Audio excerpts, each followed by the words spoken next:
Hello everyone, welcome to Sabka Topper. Today we will discuss the topic viruses, viroids and lichens. We were discussing chapter biological classification from your class 11th NCERT textbook. So let's start our topic. Viruses, viroids and lichens. इसको हमें discuss करना है. Actually में viruses, viroids और lichens को हम discuss जो कर रहे हैं, हमने कुछ चीज़ें पढ़ ली, जैसे कि हमने जो है 5 किंगडम क्लासिफिकेशन को स्टडी किया, लेकिन जो वायरस है, वायरॉइड है, इनको हमने उसमें प्लेस नहीं किया है कहीं पर भी. 5 किंगडम क्लासिफिकेशन जो आर एच विटेकर ने दिया था, उसमें हमने कहीं पर भी इनको प्लेस नहीं किया, वायरसेस को और वायरॉइड्स को.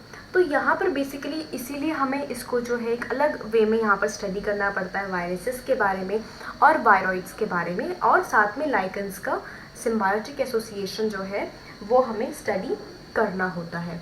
In the 5 kingdom classification of Whittaker, there is no mention of some acellular organisms like viruses and viroids and lichens. These are briefly introduced here. आपको यहाँ पर वो समझाए गए हैं 5 kingdom classification जो आर एच विटेकर ने हमें प्रोवाइड की थी, है ना, साइंटिस्ट जो आर एच विटेकर थे, उसमें इन तीनों का मेंशन नहीं है कहीं पर भी. ए सेल्यूलर का मतलब है कि नॉन सेल्यूलर, मतलब इनके पास सेल एक्चुअली में है ही नहीं, बिना सेल के. और आपने पढ़ा है ना कि viruses are the exception to cell theory. Viruses क्या है? They are the exception. वो सेल थ्योरी को एक एक्सेप्शन है. हमने सेल थ्योरी डिस्कस की थी 9th क्लास में. तो ए सेलुलर ऑर्गेनिजम्स जो है, जैसे कि वायरसेस हो गया, वायरॉइड्स हो गया, मतलब इनके पास सेल नहीं है, और बिना सेल के हम कहते हैं कोई भी लिविंग मैटर एग्जिस्ट नहीं करता, जो कि हमने फर्स्ट चैप्टर में डिस्कस किया है इस क्लास में. ठीक है, कि सेल होना, सेल्यूलर कंपोनेंट होना सबसे इंपॉर्टेंट थिंग है. तो इनके पास सेल नहीं होता, तो ये लिविंग किस तरह से, तो ये मेंशन नहीं है, इसलिए आपको यहाँ पर थोड़ा सा इसको जो है ब्रीफली इंट्रोड्यूस आपको इससे कराया गया है. All of us who have suffered the ill effects of common cold or flu know what effects virus can have on us, even if we do not associate it with our condition.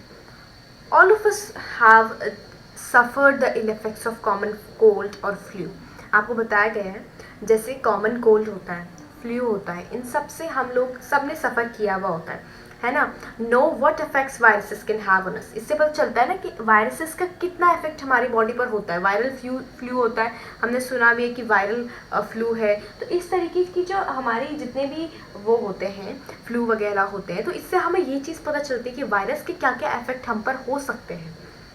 अगर हम उसे अपनी condition से associate ना करें, तभी भी हमें ये चीज़ पता चल जाती है कि वायरसेस हम पे इफेक्ट किस तरह से डालते हैं. Viruses did not find a place in classification since they are not truly living. अब देखो वायरसेस को क्यों नहीं मेंशन किया गया है विटेकर के क्लासिफिकेशन में, ये आपको समझना है. तो इसमें सबसे पहली चीज़ है कि they are not truly living, कि ये ट्रूली लिविंग नहीं है. ये फर्स्ट थिंग आपको याद रखनी है. फिर सेकेंड थिंग जो हमने देखी, ए सेल्यूलर, यानी कि ये नॉन सेल्यूलर है. ठीक है, ये आपको सेकेंड थिंग याद रखनी है. ठीक है, तो ये दोनों चीज़ें हमने पढ़ी वायरसेस में. उसके बाद हमारे पास एक चीज़ और आती है कि इनके पास इनर्ट क्रिस्टलाइन स्ट्रक्चर है. इनर्ट क्रिस्टलाइन स्ट्रक्चर इनका होता है, ये अभी हम आगे जो है पढ़ेंगे. और एक और चीज़ पढ़ेंगे हम कि ये इंट्रासेलुलर ऑब्लिगेट पैरासाइट्स होते हैं.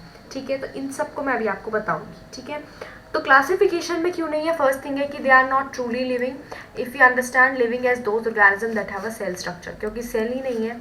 अगर हम ये मानते हैं कि जिनके पास सेल का स्ट्रक्चर है वो लिविंग है, तो viruses are not truly living. The viruses are non-cellular organisms that are characterized by having an inert crystalline structure outside the living cell. आपको बताया गया कि वायरसेस जो है नॉन सेल्यूलर ऑर्गेनिजम्स है. नॉन सेल्यूलर होने का मतलब क्या हुआ कि इनके पास सेल नहीं है, नॉन सेल्यूलर है. That are characterize by having an, और उसके साथ ही साथ में इनके पास एक इनर्ट क्रिस्टलाइन स्ट्रक्चर है. इनर्ट का मतलब आपको पता है, आपने केमिस्ट्री में भी इनर्ट वर्ड सुना है. ठीक है, इनर्ट गैसेस, इनर्ट मतलब जो रिएक्शन नहीं करता है. तो उसी तरह से इनका भी इनर्ट क्रिस्टलाइन स्ट्रक्चर होता है. लिविंग सेल के आउटसाइड में इनका स्ट्रक्चर जो है इनर्ट है. ठीक है, इनर्ट क्रिस्टलाइन स्ट्रक्चर जो है इन्फेक्टेड सेल के अंदर ही ये मल्टीप्लाई कर पाते हैं, अदरवाइज इनर्ट हैं. Once they infect a cell, they take over the machinery of the host cell to replicate themselves, killing the host. अब आपको देखो ये चीज़ समझनी है, अगर ये किसी सेल में इन्फेक्ट करते हैं तो ये उसको हाईजैक कर देंगे.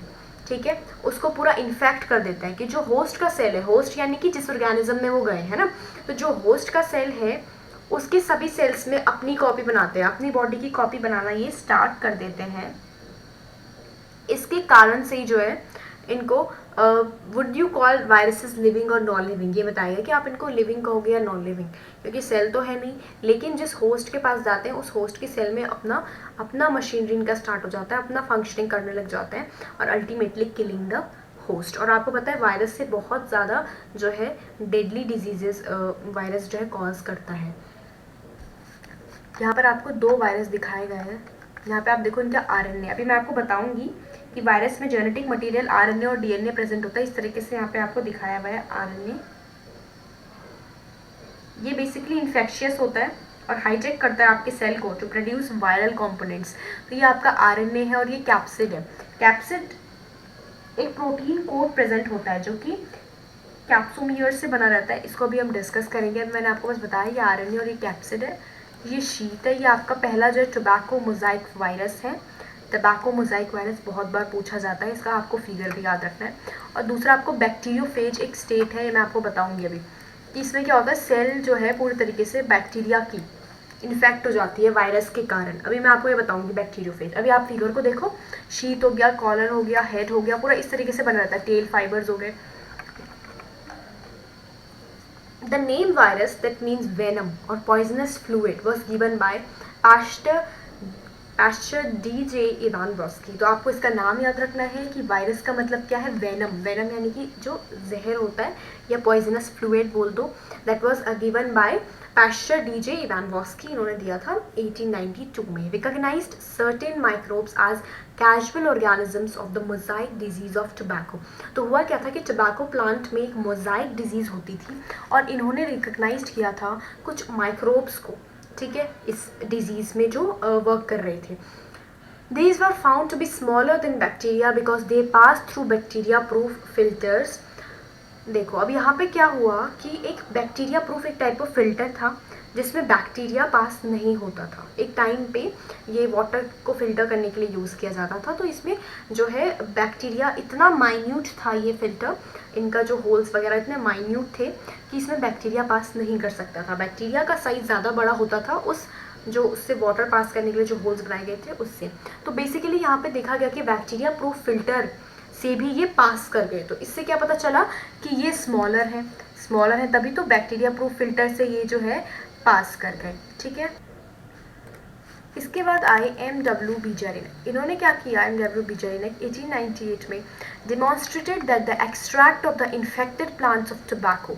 अब जो प्लांट्स इन्फेक्टेड थे इस मोज़ाइक डिजीज से, उनका एक्सट्रैक्ट के बारे में बताया, would cause infection in healthy plants and call the fluid as contagium vivum fluidum infectious living fluid. अब देखो इन्होंने क्या किया कि जो एक्सट्रैक्ट था इन्फेक्टेड प्लांट टोबैको का, उसका जो एक्सट्रैक्ट था उन्होंने ये बताया कि इससे जो हेल्दी प्लांट्स हैं इनको भी इन्फेक्शन हो सकता है।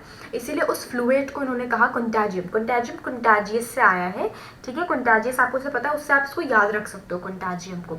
तो कंटाजियस मतलब आपको समझ आ रहा है कि जो फैल सकता है, दूसरे को भी जो हो सकता है, ठीक है, ट्रांसमिट हो सकता है। तो इसलिए उन्होंने कहा कि अगर वो इन्फेक्शियस उस लिक्विड को हम जो है उस फ्लूइड को दूसरे हेल्दी प्लांट्स में भी ट्राई करेंगे तो उनको भी इन्फेक्ट कर सकता है। कंटाजियम वाइवम फ्लूइडम इसको बोला गया। इसका मतलब होता है इन्फेक्शियस लिविंग फ्लूइड। लिविंग क्यों बोला गया, क्योंकि ऐसे स्ट्रक्चर्स देखे गए जो हार्म कर रहे थे, मोज़ाइक डिजीज कर रहे थे, लेकिन बैक्टीरिया से भी स्मॉल इन साइज थे। फिर आए W.M. स्टैनले ने showed that viruses could be crystallised and crystals consist largely of proteins. इन्होंने क्या देखा कि वायरसेस को क्रिस्टलाइज करने पर इनके जो क्रिस्टल्स थे इनमें प्रोटीन्स प्रेजेंट था, ठीक है, प्रोटीन्स बहुत ज़्यादा इनमें प्रेजेंट था और they are inert outside the specific host cell. और ये भी इन्हें पता चला कि जो स्पेसिफिक जो भी होस्ट सेल है, जैसे मोज़ाइक डिजीज़ का जो वायरस होगा टोबैको मोज़ाइक वायरस, वो टोबैको जो है उसका होस्ट सेल होगा, उसके सेल्स, उसके जो टोबैको प्लांट के सेल्स होंगे होस्ट सेल होंगे। तो स्पेसिफिक होस्ट सेल के बाहर अगर देखा जाए इनको तो ये इनर्ट रहते हैं। इनर्ट मतलब कुछ भी इनके अंदर जो है फंक्शन नहीं होता, कोई भी मेटाबॉलिक रिएक्शन कुछ नहीं होता, क्योंकि सेल नहीं है ना। वायरसेस आर ऑब्लिगेट पैरासाइट्स, इसलिए इनको क्या बोला गया कि वायरसेस क्या है, ये इंट्रासेलुलर ऑब्लिगेट पैरासाइट्स इनको कहा गया। ठीक है, यहाँ तक आपको समझ में आया कि क्या क्या हुआ है। सबसे पहले जो है डीजे वैन वॉस्की का आपको समझ में आ गया, जिन्होंने मोजाइक डिजीज़ जो है टबाको की, उसमें कुछ कैजुअल ऑर्गेनिजम्स को देखा। ठीक है, उसके बाद चेक हुआ तो क्या पता चला कि वो बैक्टीरिया से भी छोटे हैं, क्योंकि वो बैक्टीरिया प्रूफ फिल्टर्स के थ्रू जो है पास कर जा रहे थे। फिर MW जो है बेजेनेरिक आए, उन्होंने क्या किया, उन्होंने जो है देखा कि उन जो टबाको प्लांट जो डिजीज था, जिसमें प्रॉब्लम थी, उसका जो फ्लूइड था, इन्फेक्शियस फ्लूइड, वो हेल्दी प्लांट्स में भी इफेक्ट कर रहा था, तो उन्होंने उसका नाम दे दिया कंटेजियम वाइवम फ्लूइडम। उसके बाद जो है स्टैनली को हमने देखा कि स्टैनली ने क्या किया कि वायरसेस को क्रिस्टलाइज करके देखा कि इनके अंदर बहुत ज़्यादा क्या है, प्रोटीन्स प्रेजेंट है। तो इस तरीके से कुछ कुछ चीज़ें हुई और ये 3 साइंटिस्ट के नाम आपको बताए गए हैं। और उसके बाद पता चला कि वायरसेस जो है दे आर ऑब्लिगेट पैरासाइट्स।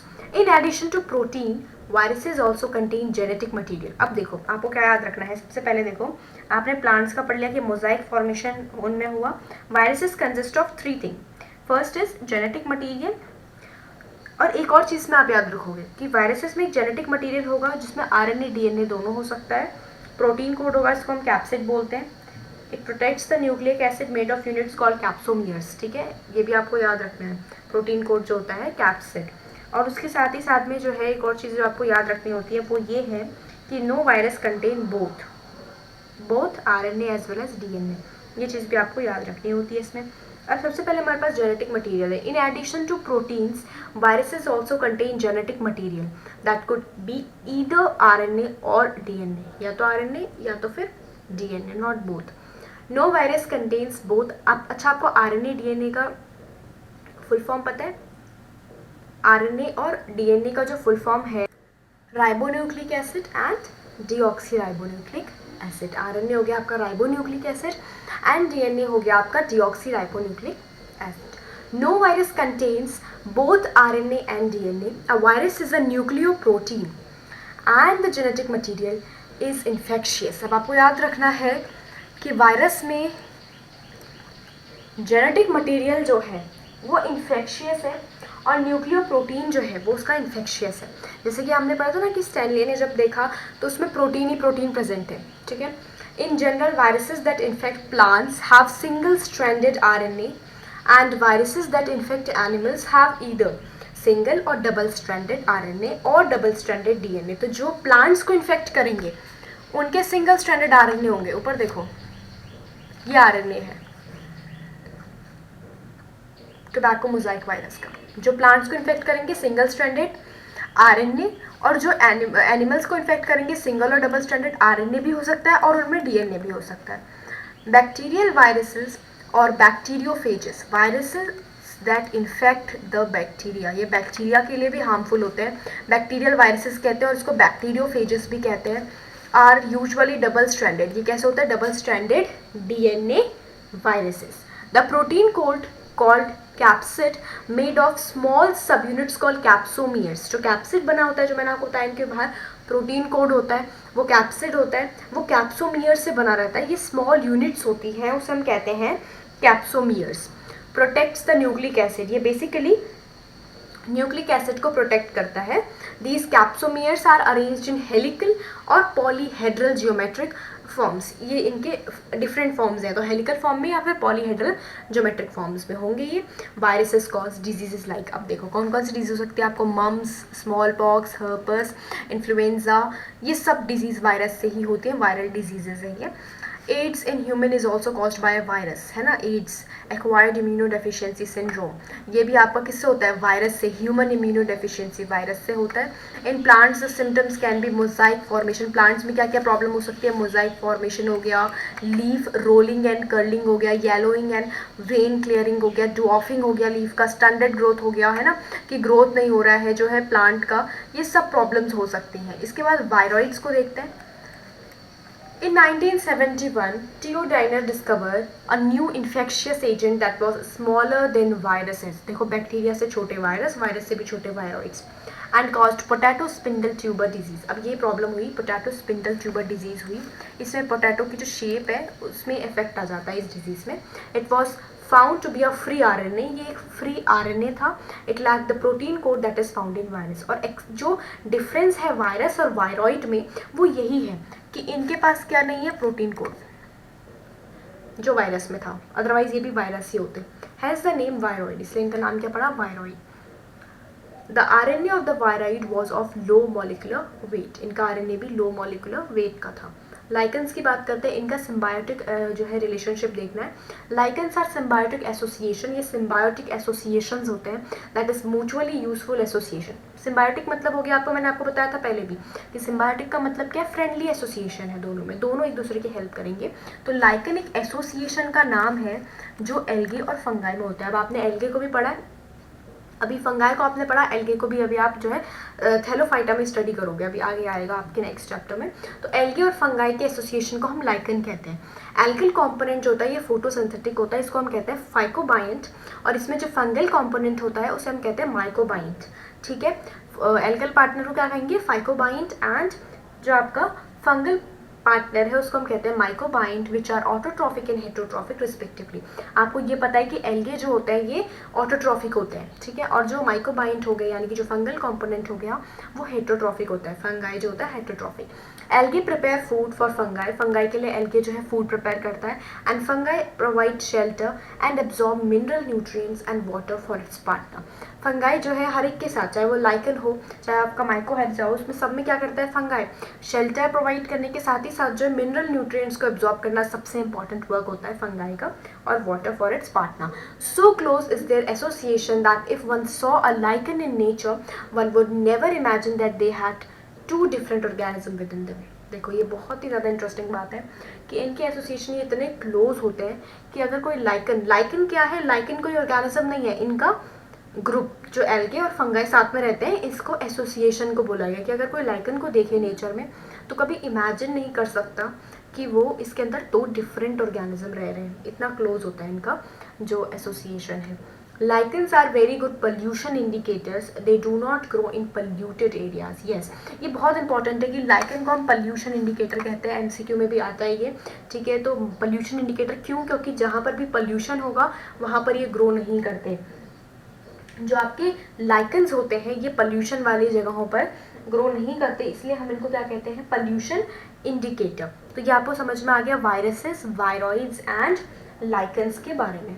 ठीक है, यहाँ पर आपका जो चैप्टर है कंप्लीट होता है. इसके बाद समरी आपको गिवन है, ये आप एक बार रिवाइज कर लेना, आपको पता चल जाएगा. यहाँ तक आपको समझ में आ गया पूरा, ठीक है. ये सब हमने पढ़ लिया, अलग अलग चीज़ें हैं इसमें, वायरसेस, वायरॉइड्स एंड लाइकन्स. ये पूरा टॉपिक हमारा क्लियर हो गया है. थोड़ा थोड़ा आपको पता था इसके बारे में, थोड़ा थोड़ा एडिशनल यहाँ पर आपको प्रोवाइड किया हुआ था. तो ये टॉपिक बहुत इंपॉर्टेंट है, MCQ पॉइंट ऑफ व्यू से एग्जाम्स में आता है ये, ठीक है. तो इसको आपको जो स्किप नहीं करना है, अच्छे से देख लेना है, स्टडी कर लेना है, और साथ ही साथ में बताना है कि वीडियो कैसी लगी, और चैनल को सब्सक्राइब ज़रूर करना, क्योंकि जितना भी ये हार्डवर्क हो रहा है ये सब कुछ आप लोगों के लिए ही हो रहा है.